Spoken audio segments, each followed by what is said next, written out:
إن الحمد لله نحمده ونستعينه ونستغفره ونعوذ بالله من شرور أنفسنا ومن سيئات أعمالنا من يهده الله فلا مضل له ومن يضلل فلا هادي له أشهد أن لا إله إلا الله وحده لا شريك له وأشهد أن محمدا عبده ورسوله وقال الله تعالى في القرآن الكريم أعوذ بالله من الشيطان الرجيم بسم الله الرحمن الرحيم يا أيها الذين آمنوا اتقوا الله حق تقاته ولا تموتن إلا وأنتم مسلمون وقال يا أيها الناس اتقوا ربكم الذي خلقكم من نفس واحدة وخلق منها زوجها وبث منهما رجالا كثيرا ونساء واتقوا الله الذي تساءلون به والأرحام إن الله كان عليكم رقيبا وقال أيضا يا أيها الذين آمنوا اتقوا الله وقولوا قولا سديدا يصلح لكم أعمالكم ويغفر لكم ذنوبكم ومن يطع الله ورسوله فقد فاز فوزا عظيما أما بعد فإن أصدق الحديث كتاب الله وخير الهدى هدى محمد صلى الله عليه وسلم وشر الأمور محدثاتها فإن كل محدثات بدعة وكل بدعة ضلالة وكل ضلالة في النار. Jemaat-jemaat yang dimuliakan oleh Allah Subhanahu wa taala. Segala puji hanya milik Allah Subhanahu wa taala yang telah memberikan kita nikmat agar bisa melaksanakan salat Jumat secara berjamaah.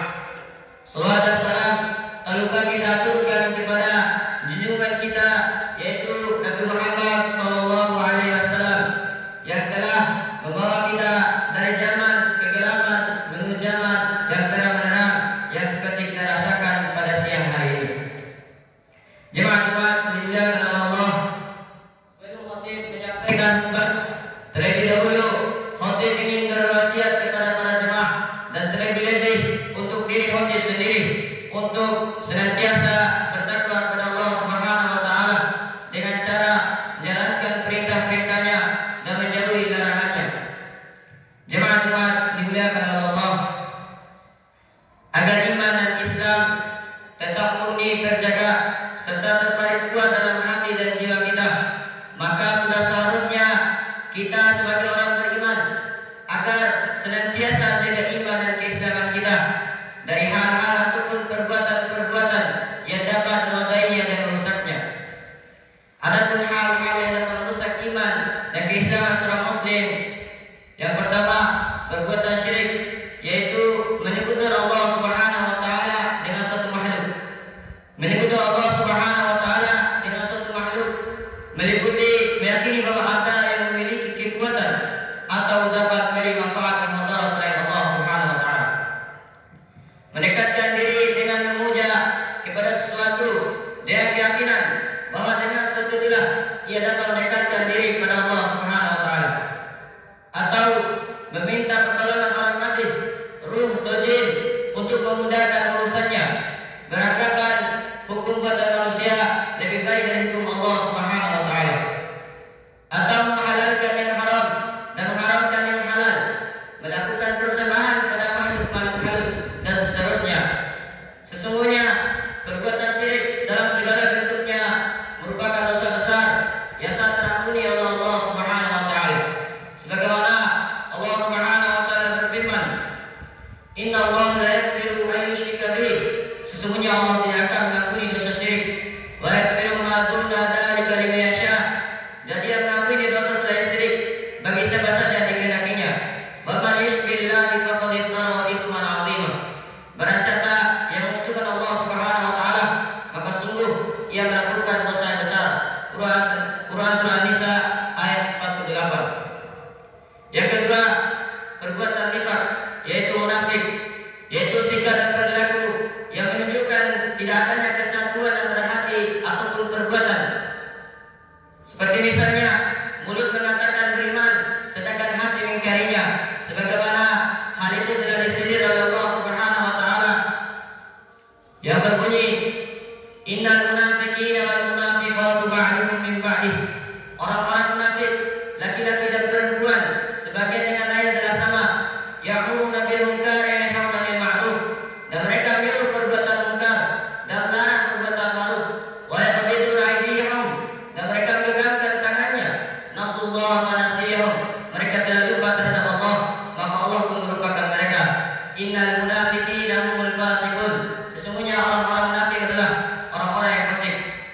At-Taubah ayat 47. Masyaallah muslimin yang dimuliakan oleh Allah Subhanahu wa taala.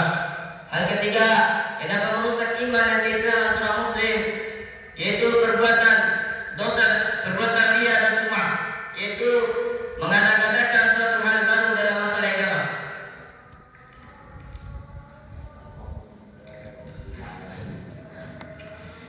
Yaitu melakukan amal atau ibadah agar dilihat dan dikenal oleh orang lain dengan tujuan mendapatkan pujian dan sanjungan dari orang lain, bukan untuk mencari ridha Allah Subhanahu wa taala. Rasulullah sallallahu alaihi wasallam bersabda, "Anna akna syuraka'i min syirki man 'amila 'amalan asyraka fihi man ghairihi taraktuhu wa syirkuhu." Aku adalah sekutu manusia yang paling dekat yang tidak mengajukan sekutu. Barang siapa yang melakukan sesuatu amal yang di dalam amal tersebut aku dipersekutukan dengan selainku, niscaya aku tinggalkan ia bersama sekutunya. Hadis riwayat Muslim. Dalam hadis lain, Nabi sallallahu alaihi wasallam bersabda, "Man sama'a samallahu bihi, man yu'ayillahu bihi."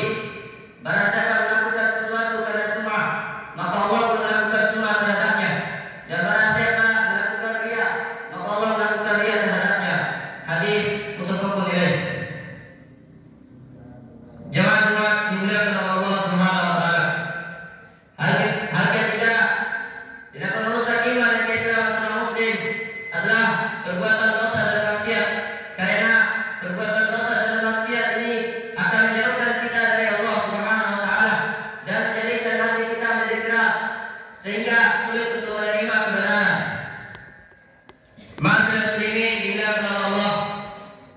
Hal kelima yang dapat merusak iman dan keislaman seorang muslim karenanya harus dari adalah percaya kepada dukun dan paranormal. Karena percaya kepada dukun itu menandakan bahwa seseorang tidak yakin dengan qadar dan qadar Allah Subhanahu wa taala. Sebagaimana Rasulullah sallallahu alaihi wasallam bersabda yang artinya barang siapa yang mendatangi dukun dan ia membenarkan apa yang dikatakannya, maka ia telah berbuat syirik, berbuat syirik. Hadis Abu Dawud. Selain kelima hal di atas, masih banyak lagi hal-hal yang dapat merusak iman dan keislaman seorang muslim. Antara yang pertama, perbuatan kefasikan, yaitu melakukan perbuatan-perbuatan yang dilarang oleh Allah Subhanahu wa taala dan meninggalkan kewajiban-kewajiban yang telah ditetapkan olehnya. Sebagaimana Allah Subhanahu wa taala berfirman, "Fabaddal alladziina zalamu qawlan ghayra alladzi qila lahum fa anzalna 'ala alladzi zalamu rizqan minas samaa'i bima kanu yasbun." Lalu orang zalim itu mengganti perintah apa yang tidak diperintahkan kepada mereka. Sebab itu kami timpakan siksa dari langit karena mereka berbuat fasik. Quran surat Al-Baqarah ayat 59. Yang kedua, perbuatan bidah, yaitu mengada-ngadakan suatu hal baru dalam masalah agama. Jadi bidah ini mencampur adukan antara ajaran Islam dan di luar ajaran Islam. Begitu berarti kita sama saja mencampur adukan antara hak dengan batil. Oleh karenanya, oleh hadis Nabi sallallahu alaihi wasallam, bidah itu dinyatakan kesesatan. Kullu bid'atin dhalalah. Allah Subhanahu wa taala berfirman, "Wa la talbisul haqqo bil batili wa taktumul haqqo wa antum ta'lamun." Dan janganlah kamu mencampur adukan antara hak dengan batil, dan janganlah kamu sembunyikan hak itu sedangkan kamu mengetahuinya. Quran surah Al-Baqarah ayat 42.